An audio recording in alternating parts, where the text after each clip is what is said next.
Report: Obama is pulling Dems midterm strings with his own hit list, by Amy Moreno for TruthFeedNews.com. Much like Hillary Clinton and deranged liberals all across the country, former President Barack Hussein Obama can't accept the 2016 election outcome. Whether it's his deep state plot to destroy President Trump or his secret meetings and additional hit lists, Obama's obsession with leaving his, quote, mark and having some shred of legacy is driving the globalist egomaniac to keep his nose in our America First business. Now we're learning that Obama is making a list and checking it twice as he gears up for the 2018 midterms. Internal polling for Democrats must not look as rosy as our lying liberal media is making it out to be, because if it did, Obama would not be working his fingers to the bone to try to secure wins. From Breitbart, former President Barack Obama is no longer pushing his agenda from the White House, but he is still in charge of the nationwide network of volunteers who helped him get elected and are now setting their sights on November's midterm election. Born in 2008, Obama for America, OFA, morphed into Organizing for America, so it could legally have access to 13,000 email addresses amassed during 2 presidential campaigns. The newly minted OFA was under the Democratic Party umbrella, which is allowed to use the emails, with staff remaining in OFA's Chicago office. But a new one opened in D.C. OFA's goal, according to the New York Times, reveals Obama had no intention of sailing off into the sunset when he moved out of 1600 Pennsylvania Avenue.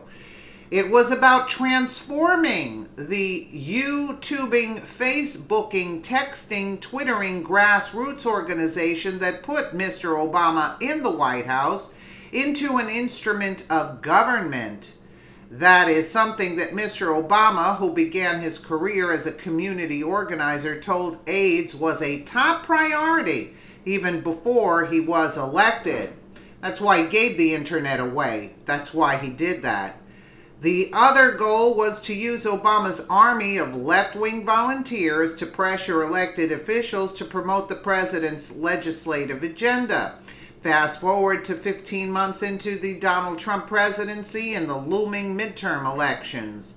Now the OFA folks are not far from Obama's D.C. office, where the phone rings or email pings seeking his approval for every move. And the mission has also shifted from leaning on lawmakers to getting left-wing candidates elected. Politico reported through an existing partnership with the National Democratic Redistricting Committee, OFA, will also work in 9 states to campaign for ballot initiatives and Democrats running for governor and state legislature positions. The group is pushing for greater Democratic control over redistricting ahead of the 2020 census. OFA spokesman Jesse Layrich said that the effort will be largely handled by volunteers in the districts.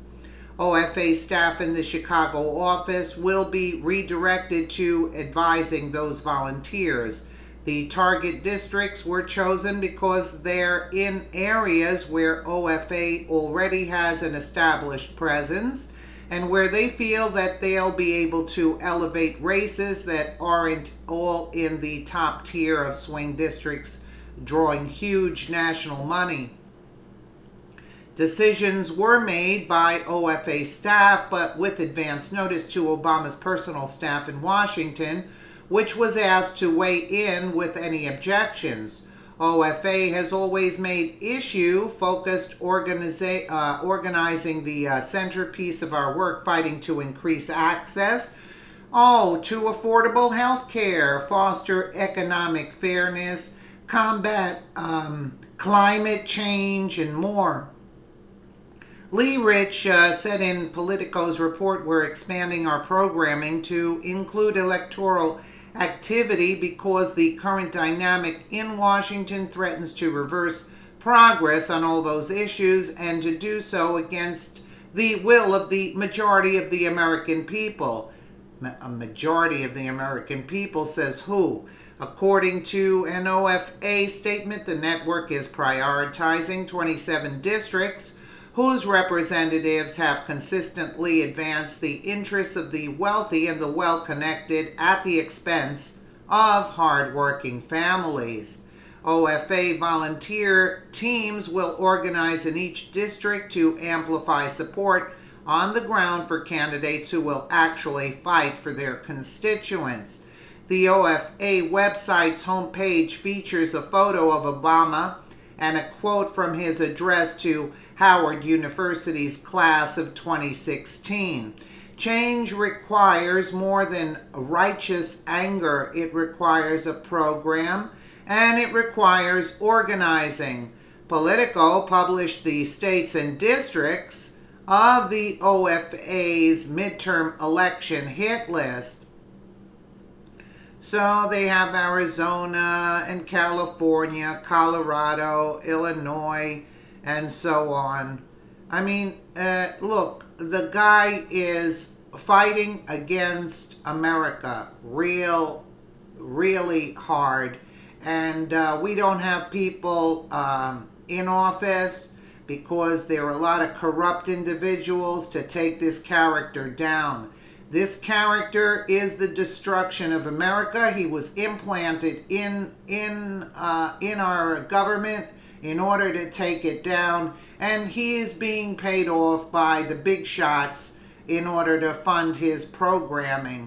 And the morons that are working for him, he's pocketing all the money and has the idiots going around and doing his dirty work for free. That's how stupid these liberals tend to be. Let me know what you guys think in the comments below. And again, thank you so much for watching.